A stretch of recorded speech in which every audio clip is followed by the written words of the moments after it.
সিলেটে হাম এখন আতঙ্কের নাম। প্রতিদিনই বাড়ছে মৃত্যুর সংখ্যা। সুস্থ হয়ে বাড়ি ফেরা অনেক শিশু দ্বিতীয়বার আক্রান্ত হয়ে আবার হাসপাতালে ভর্তি হচ্ছে। এতে অভিভাবকদের মধ্যে বাড়ছে উৎকণ্ঠা ও দুশ্চিন্তা। সার্বিক পরিস্থিতি জানাতে সিলেট শহীদ শামসুদ্দিন আহমদ হাসপাতাল থেকে সরাসরি যুক্ত হচ্ছেন প্রতিনিধি কামরুল ইসলাম মাহি। মাহি, আপনি তো আছেন হাসপাতালে।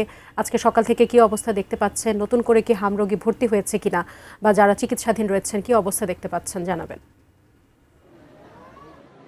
সাজি, আপনি প্রথমে যেমনটি বলছিলেন যে হাম আসলে সিলেটে একটি আতঙ্কের কারণ হয়ে দাঁড়িয়েছে। কারণ প্রতিদিনই ফুলের মতো ফুটফুটে শিশু যারা রয়েছে তারা আসলে জ্বরে যাচ্ছে। এবং যদি জানিয়ে রাখি, গত 24 ঘন্টায় হামের উপসর্গ নিয়ে এক শিশুর মৃত্যু হয়েছে এবং এখন পর্যন্ত মোট 41 জন শিশুর আসলে মৃত্যু হয়েছে। এবং যারা এই মুহূর্তে আসলে মারা যাচ্ছে তাদের বয়স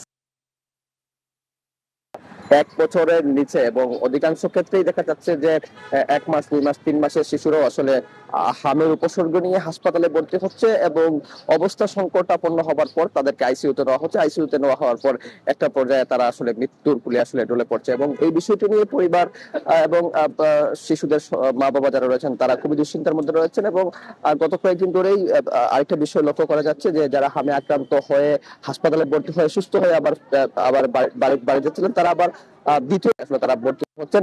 তো এই বিষয়টা আসলে অনেকটাই দুশ্চিন্তার কারণ হয়ে দাঁড়িয়েছে। এবং স্বাস্থ্য বিশেষজ্ঞ বা ডাক্তার যারা রয়েছেন তারা যেমনটি বলছেন যে হামের এই মুহূর্তে যে প্রাদুর্ভাব শুরু হয়েছে সেটি আসলে ভয়াবহ আকার ধারণ করছে। তাই আসলে স্বাস্থ্য সচেতনতা, বিশেষ করে যে টিকার কার্যক্রম বা যে আনুষঙ্গিক যে চিকিৎসা সেটি আসলে অব্যাহত রাখতে হবে। বিশেষ করে যে গত 2 বছর আসলে টিকার কার্যক্রম ভালোভাবে করা হয়নি, সেটির কারণে কিন্তু যে শিশুদের রোগ প্রতিরোধ ক্ষমতা এবং যে কমিউনিটির যে হিউম্যানিটি রয়েছে সেটি ভেঙে পড়ার কারণে কিন্তু হামের প্রাদুর্ভাব শুরু হয়েছে। এবং প্রতিদিনই আসলে প্রায় শত শত রোগী যারা রয়েছে তারা আসলে হাসপাতালে ভর্তি হচ্ছেন। তো সব মিলিয়ে বলা চলে যে সিলেটের পরিস্থিতি অনেকটাই উদ্বেগজনক ভাবে বলা চলে। কারণ গত 24 ঘন্টায় হামে আক্রান্ত হয়, হামের উপসর্গ নিয়ে একজন মারা গেছেন। এবং হাসপাতালে প্রতিনিয়ত কিন্তু দেখছি আমরা যে হামে আক্রান্ত হয় এবং হামের উপসর্গ নিয়ে শিশুরা ভর্তি হচ্ছেন। সাজিয়া।